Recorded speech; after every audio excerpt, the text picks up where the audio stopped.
Alright, YouTube, in the description you'll find an article on CNN that was written by a blogger named David Frum. David Frum seems to be a GOP establishment supporter, you know, the typical neoconservative. And he wrote an opinion article on CNN today dealing with Ron Paul. And I'm going to tear his argument apart based on some statements that he made and some points that I'd like to make about neoconservatism, libertarianism, etc. Now, the basic gist of the article, and I'll go through some quotes here, and it's obvious that he hates Ron Paul for his own neoconservative reasons. It's fair to say that almost, and this references supposedly racist newsletters that went out back in the 90s in Ron Paul's name. Now, this is a 20-year-old issue, so, you know, you can look at it that way as it's old news, but it is a legitimate concern. It's fair to say that almost no one who has followed the controversy believes that Paul is telling the truth about any of this. The authorship of the newsletters is an open secret in the libertarian world. Actually, it's not really an open secret, it's simply open. Nobody was trying to keep these newsletters covered up.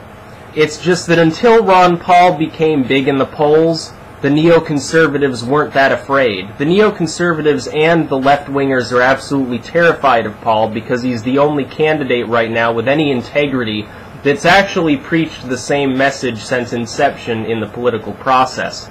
The neoconservatives hate him because he's not kissing the ass of Israel, and because he's not kissing the ass of corporations, which all mainstream Republicans love to do. The left is terrified because they know that a candidate who can organize the youth vote better than Obama ever did could potentially win the election. The racism of the newsletters and the elaborate lying subsequently deployed to evade responsibility for the newsletters say much about the ethics of Paul himself and the circle around him.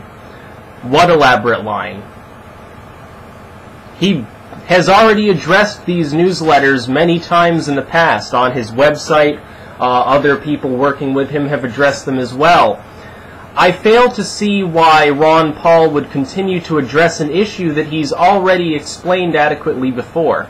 The idea of CNN saying that he stormed off the set after the interview when he was asked about them, that he went crazy and berserk and that he was out of control and marched off the set angrily.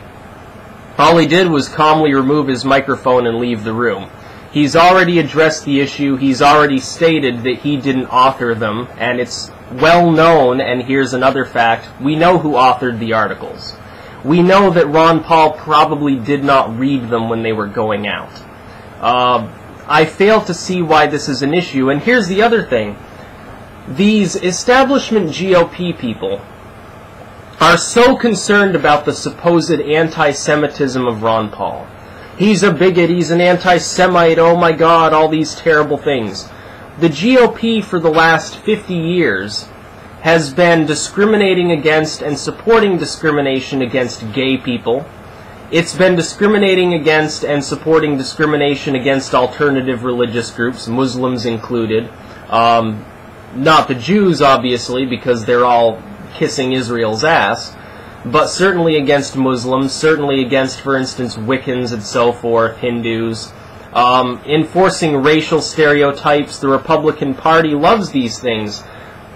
Rick Santorum and Herman Cain and Michelle Bachmann have all made terribly bigoted statements against gays. Rick Perry as well.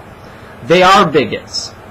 So Ron Paul comes out, he's never said anything bigoted towards the gay community. He's never said, as far as I know, anything bigoted about Israel or the Israelis or the Jews in general. And yet the mainstream GOP is coming out and calling him a bigot for things which were written 20 years ago which he disavowed. I fail to see how anyone can possibly look at the way in which this is playing out and say that anyone is being honest about what Ron Paul said. The GOP is bigoted. They're bigoted towards gays all the time. You never hear anybody whining and complaining about that. But as soon as a libertarian emerges on the set, the GOP establishment went absolutely crazy. Ron Paul is still leading in Iowa. and he's a strong second in New Hampshire, and he's creeping up. He's going to end up displacing Newt Gingrich and probably taking a strong second in New Hampshire. He's probably going to win Iowa with a few days left till the caucuses. I fail to see, and you look at the poll numbers, he's still increasing in popularity. If this is such a huge issue, why aren't his poll numbers decreasing? Frum is obviously just another Zionist supporter.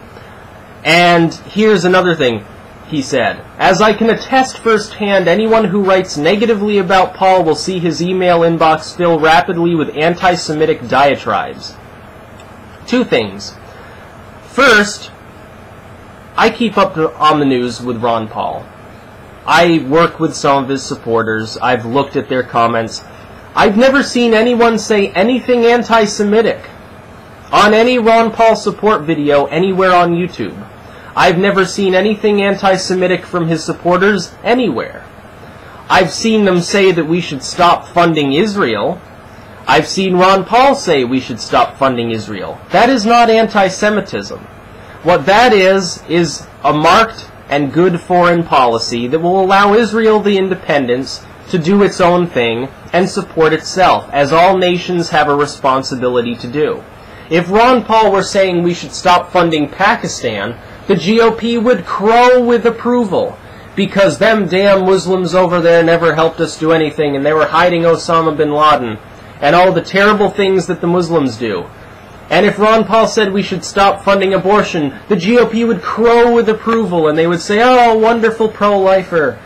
And if he said we should stop funding any of a number of different things, farm subsidies or whatever, they'd all crow with approval because he's reducing spending. But if you say we should stop giving billions of dollars a year to the one nation the neoconservatives care about, and they don't care about the United States, they care about Israel, because they're convinced that the world's going to end and that anyone who gives Israel money, I guess, will go to heaven or something. Oh, well, that's a terrible person.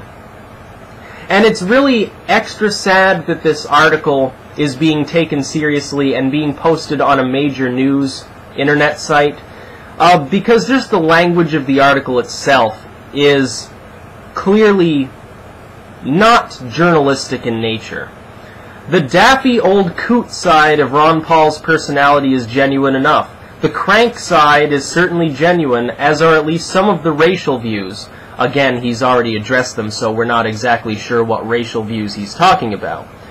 Even after Paul abandoned the crude race baiting of the 1990s newsletters, how could he abandon it if he didn't know about it happening? He continued to engage in elaborate apologetics for the Confederate side of the Civil War.